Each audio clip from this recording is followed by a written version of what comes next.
이 사건이 어떤 사건인지는 아시죠? 비상계엄 선포 행위로 피청구인이 어떤 위헌 위법 행위를 했는지를 따지는 탄핵 심판이잖아요. 예, 예.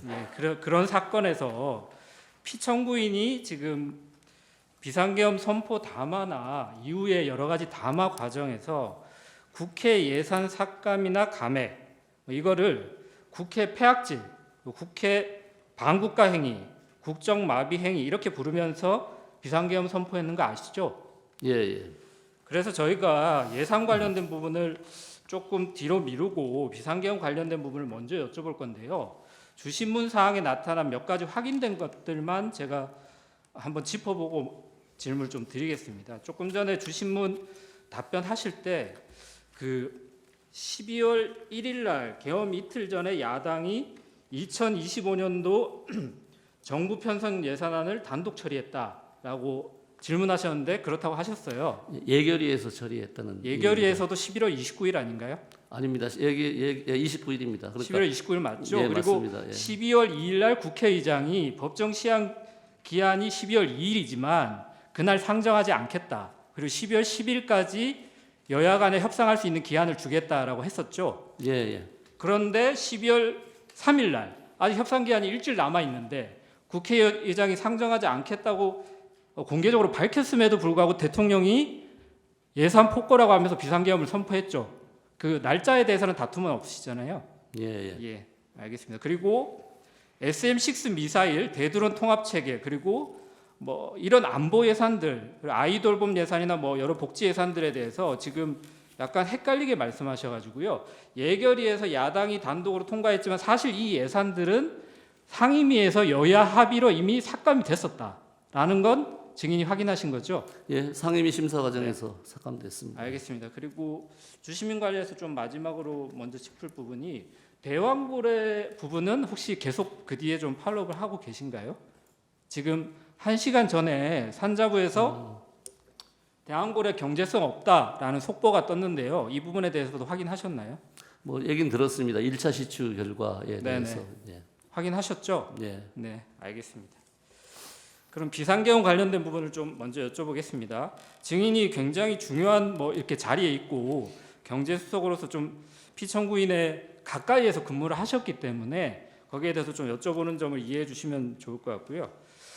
비상계엄 선포 이전에 증인이 피청구인으로부터 군대를 동원하는 비상계엄이 필요하다 이런 말 들으신 적 있으신가요? 없습니다.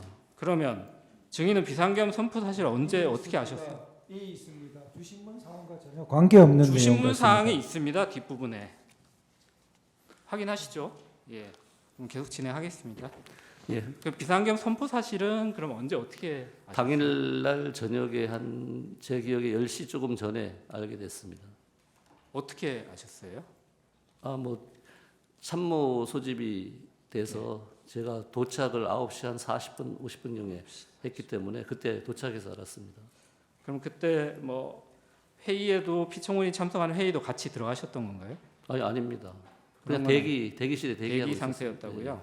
그러면 대기하면서 뭐 여러 말씀도 나누셨던 것 같은데요.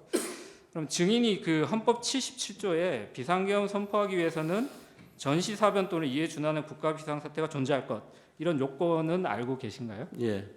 그러면 이 사건 비상계엄 선포됐을 때 뭐 당연히 전시나 사변은 아니잖아요. 그러면 예. 국가 비상사태라고 볼 만한 그런 상황이 있었나요?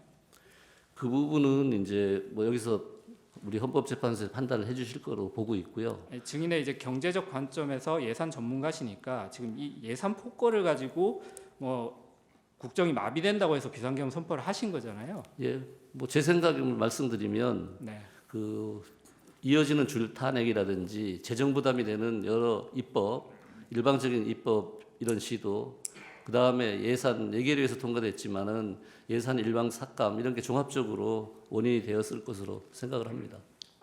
증인도 비슷한 상황 인식을 가지고 있다 이런 뜻으로 이해하면 될까요? 그러니까 그 판단은 우리 헌법재판소에서 알겠습니다. 그러면 그 최상목 권한대행이 지금 기재부 장관이시고 증인 이전에 이제 대통령실 경제수석이셨잖아요. 근데 이 비상계엄 선포 후에 최상목 권한대행하고 비상계엄 관련된 대화를 나누신 적이 있을까요? 없습니다. 대화를 전혀 안 나누셨어요. 예.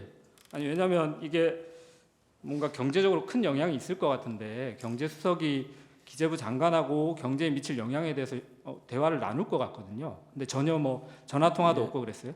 예, 전화 통화한 적 없습니다. 대화도 하신 적 없고요. 딱 전화 통화 한 번 제가 번? 받아본 네. 거는 제가 여기 증인 채택됐다고 무슨 이유로 됐는지 아, 본인 최근에 직접 통화는 아니고 아, 비서실에서 한번 연락이 온 거 외에는 없습니다. 알겠습니다. 근데 다만 회의 같은 데서 만나기 때문에 회의 같은 데서 만났을 땐 얘기는 하지만 비상계엄과는 얘기한 적은 없습니다. 아니 비상계엄하고 탄핵 때문에 뭐 이렇게 경제적으로 문제가 있다 이런 얘기들이 많이 있는데 경제적인 뭐 대한민국 경제를 책임지는 어떤 사령탑 같은 분들이 이거에 대해서 대화를 안 나누시나요? 예, 제가 직접 한 적은 없습니다. 알겠습니다. 그럼 최상목 권한대행이 비상계엄 선포 후에 국회에서 이런 말씀을 하셨거든요.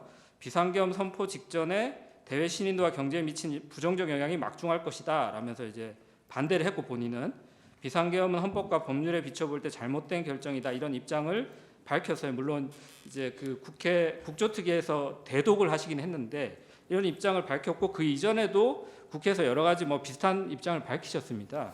이런 사실은 알고 계시죠? 예, 언론에서 봤습니다. 증인은 같은 생각인가요? 뭐 그 부분은 헌법재판소 판결로 말씀하시기 좀 곤란하다는 말씀이시죠? 나올다고 보겠습니다. 알겠습니다. 29호증에 24 제시하겠습니다. 이게 이 문서가 비상계엄 선포 당일에 피청구인이 기재부 장관에게 건네준 문서인데요. 그 증인은 이 문건은 비상계엄 선포 전에 뭐 검토하거나 보신 적 있으신가요? 비상계엄 선포 전이나 후에 네. 한 번도 본 적이 없습니다. 뉴스를 통해서라도 예. 혹시, 네, 보셨죠? 그러면 뉴스 통해서 봤습니다. 네네. 이 문서를 보면 밑에 보시면 첫 번째 예비비를 조속한 시일 내에 충분히 확보하여 보고할 것 이렇게 기재가 되어 있습니다. 헌법 55조에 의하면 예비비 총액은 국회 의결을 얻어야 되는데 기재부 장관이 이렇게 임의로 확보를 할 수 있나요? 글쎄요, 뭐 어렵다고 봅니다. 어렵다고 봐야 되겠죠. 예, 예. 어렵다고 하는 게 법적으로 좀 가능하지 않다라는 의미로 이해하면 될까요? 글쎄요, 그 부분은 뭐 제가 검토를 해보지를 않아서 잘 아니, 모르겠습니다. 어렵다고 평가를 하셨길래 제가 아니, 여쭤보는 겁니다. 법 조항을 말씀하시니까. 네네. 뭐, 알겠습니다. 예. 그러면 같은 문서에 밑에 국가 비상 마지막인데요. 입법기구 관련 예산을 편성할 것 이렇게 기재가 되어 있는데요. 국회에서 심의 의결된 예산안을 기재부가 임의로 이렇게 전용해서 편성을 할 수 있나요? 평상시에는 할 수가 없습니다. 네. 당연히 이 경우에는 제가 뭐 내용을 잘 알지 못해서 네. 못하고 뭐 어떻다 말씀을 원칙적으로 못 드리겠습니다. 못한다 이렇게 이해하면 예, 될까요? 알겠습니다. 증인이 이 문서를 봤을 때 국가 비상 입법기구 관련 예산을 편성할 것 이런 부분이 좀 어떻게 이해가 되시나요? 저는 모르겠습니다. 이 표현도 처음 뉴스를 통해서 봤고 오늘 보지만은 네. 무슨 의미인지 저는 잘 모르겠습니다. 알겠습니다. 그러면 조금 바꿔서 물어볼 텐데요. 증인이 이제 1987년도에 행정고시 합격해서 계속 예산재정부서에 근무하셨잖아요. 예, 예. 근데 이제 김영삼 정부에서 1993년도 8월에 금융실명제 실시에 관한 대통령 긴급재정 경제명령 하신 거 알고 계시죠? 예, 예. 그때 뭐 근무하고 계셨었던 거죠? 예. 네. 그럼 대통령이 헌법 제76조에 따라서 긴급재정 경제명령을 발하기 위해서 이렇게 밑에 적힌 국가비상입법기구 관련 예산이라고 되어 있는 그 부분처럼 국가비상입법기구가 별도로 이런 긴급재정 경제명령을 위해서 구성이 되고 별도로 예산을 편성하는 게 이렇게 필요한가요? 증인의 경험에 비춰봤을 때? 이 부분은 전 잘 모르겠습니다. 절차에 대해서 따로 예, 예. 뭐 따로 뭐 제가 생각해 본 적도 없기 아니, 때문에 그러니까 모르겠습니다. 일하실 때 기재부에 뭐 긴급재정 경제명령을 하기 위해서 뭔가 매뉴얼 같은 게 아, 있는 그런 거 없습니다. 본 그런 적도 거 없나요? 없고요. 예.